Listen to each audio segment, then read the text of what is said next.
Quand j'ai commencé à publier des vidéos pour quitter ces addictions, particulièrement celle de la cigarette, j'ai été extrêmement surpris par le nombre de personnes qui me contactaient en me disant si je pouvais également proposer des formations pour arrêter l'automutilation.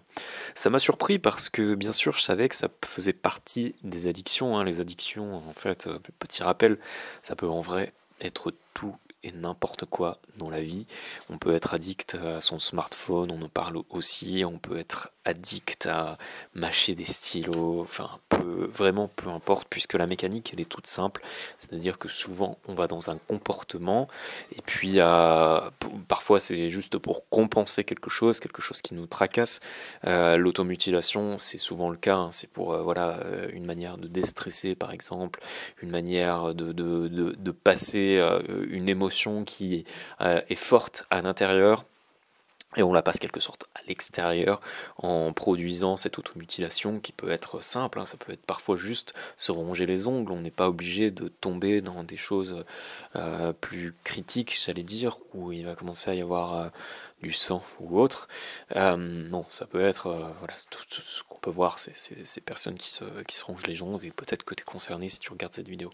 Et donc, juste pour terminer, oui, une addiction, c'est vraiment ce côté de, on va dans cette compensation, et puis finalement, au bout d'un moment, on se rend compte que ce comportement, il n'est pas adéquat, parce que voilà, on a rongé ses ongles, on trouve qu'on n'a pas de belles mains, peut-être que ça saigne un petit peu, donc ça nous convient plus, on essaye de changer, mais on n'y arrive pas. Alors à partir de ce moment-là, là on est vraiment dans la mécanique de l'addiction parce que on continue à aller dans ce comportement, mais on n'arrive pas, on a du mal à s'en sortir.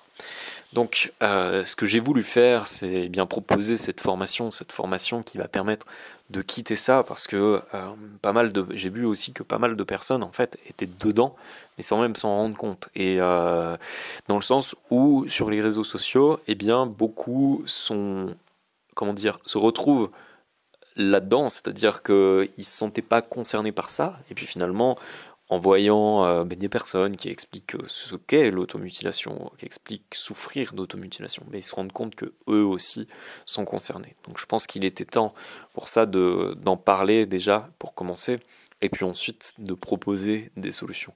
Parce que bien sûr, comme la cigarette, comme juste les addictions d'une manière générale, simplement se dire j'arrête, ça suffit pas. Il faut aller au-delà, il faut une stratégie, il faut pouvoir dépasser les émotions qui aujourd'hui nous amènent à ce comportement. Je pense que d'un côté, c'est intéressant donc de savoir pourquoi on va dans ce comportement, comment ça se fait, quelle est la mécanique, qu'est-ce qui nous passe par la tête ou par le corps au moment où on commence à se ronger les ongles par exemple, pour ensuite savoir exactement comment faire pour mieux changer. Peut-être que ça commence par juste mieux gérer cette émotion, mieux gérer ce rapport à telle ou telle situation, je sais pas, ce rapport à telle personne qui me met mal à l'aise, ce rapport à tel genre de situation qui pareil me met mal à l'aise et qui in fine m'amène une émotion et fait que, eh bien, je vais commencer à m'auto-mutiler, sans même vraiment le vouloir, sans même vraiment m'en rendre compte, mais toujours avec ce résultat qui, à la fin, est déplaisant.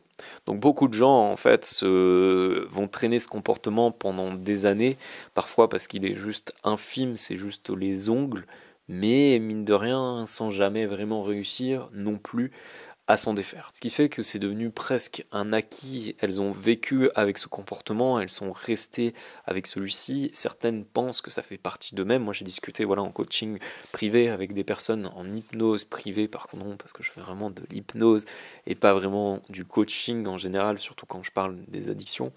Et donc, ces personnes considéraient que ça faisait quelque part partie d'elle-même, parce que ça faisait tellement longtemps qu'elle traînait ça, exactement comme on peut le faire avec la cigarette, pour fumer pendant des années, des décennies. Là, c'est la même chose. Et c'est pour ça que je pense qu'à un moment, c'est intéressant de réagir, de comprendre déjà qu'on est là-dedans. Après, on peut toujours décider de rester ou pas dans ce comportement. C'est ce que je dis toujours. Moi, je ne suis pas là pour dire il faut arrêter de fumer ou il faut arrêter tel ou tel comportement.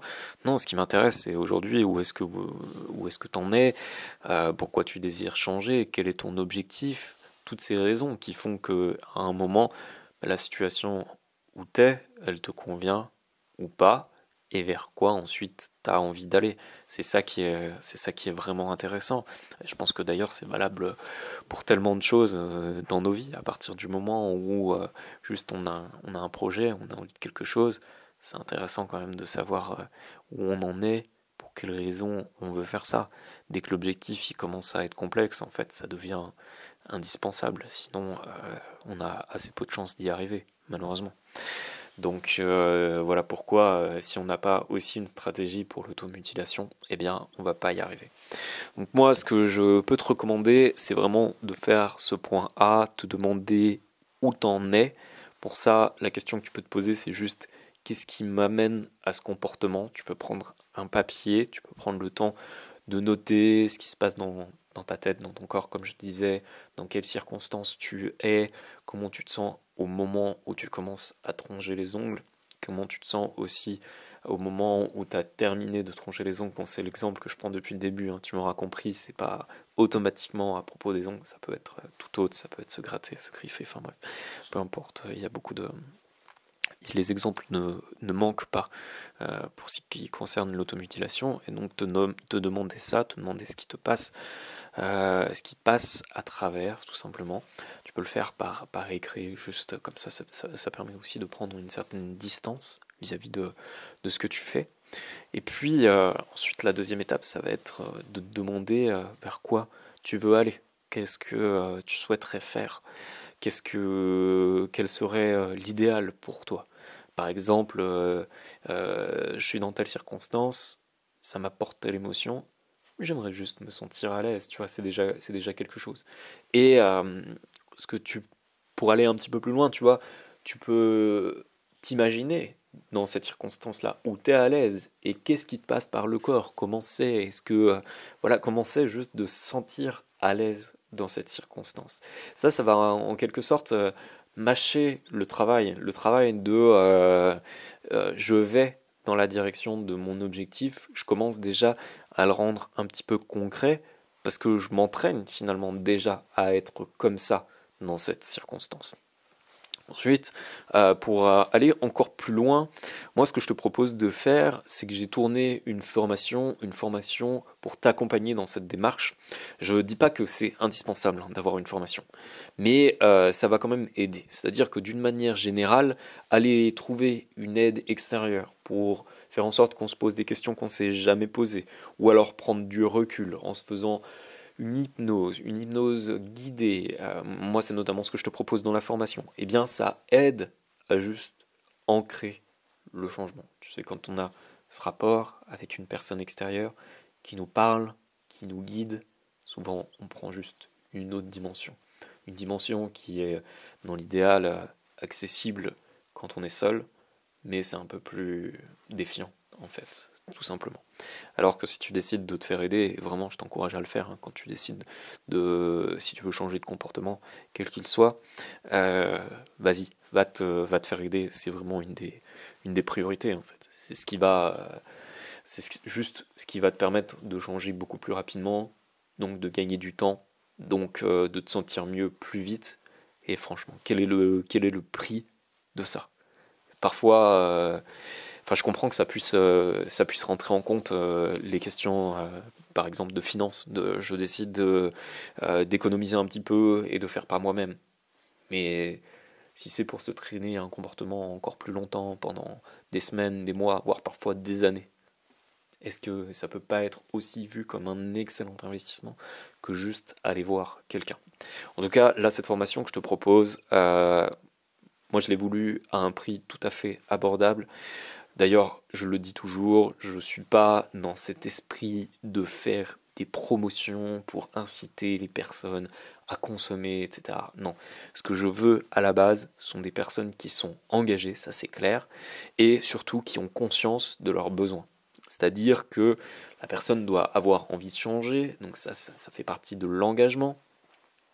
Si elle a fait ce travail elle sait pourquoi elle a envie de changer, c'est encore mieux, ça va vraiment faciliter les choses, ça va les fluidifier, même si en général pendant les formations, c'est la question, ça fait partie des questions de base qu'on se pose. Et puis ensuite, être conscient que c'est le moment de le faire, c'est-à-dire qu'elle va pas attendre la promo pour se lancer là-dedans. Non, elle en a besoin. Enfin, pour moi, ça fait partie du même registre que la personne qui cherche un resto. Elle va au resto parce qu'elle en a besoin, parce qu'elle a envie de passer un bon moment, parce qu'elle a envie de manger, parce qu'elle a besoin de manger, tu vois. Bah là, ça doit être pareil. Ça doit être pareil dans le sens, on a conscience que c'est le moment de changer. Et c'est pour ça que j'invite à ces questions, parce que trop souvent, dans les sessions en particulier, j'ai des personnes qui viennent me voir, mais parce qu'elles sont au bout du bout. Parce que elles voient même plus vraiment l'alternative. Elles ont déjà tenté des choses qui n'ont pas marché. Et là, en dernier recours, quand je dis des choses qui n'ont pas marché, c'est parfois juste essayer par elles-mêmes d'arrêter. Et en dernier recours, elles vont voir l'hypnotiseur en disant bon voilà, je suis un peu au bout et tout. Mais en vrai, ce qui serait mieux, ce serait quand même de pouvoir avoir cette conscience avant et juste de se dire, je suis pas dans une situation trop critique, une situation d'urgence, et je décide maintenant d'entreprendre le changement. Je décide d'aller voir quelqu'un, je décide d'investir dans ma santé, d'investir dans ce nouveau comportement, juste pour être mieux au quotidien. Moi, c'est ce que je t'invite à faire ce travail de conscience, et si tu sens pour toi que c'est le moment, tu auras le lien dans la description de ma formation, et bien on peut se dire à tout de suite dans la première vidéo.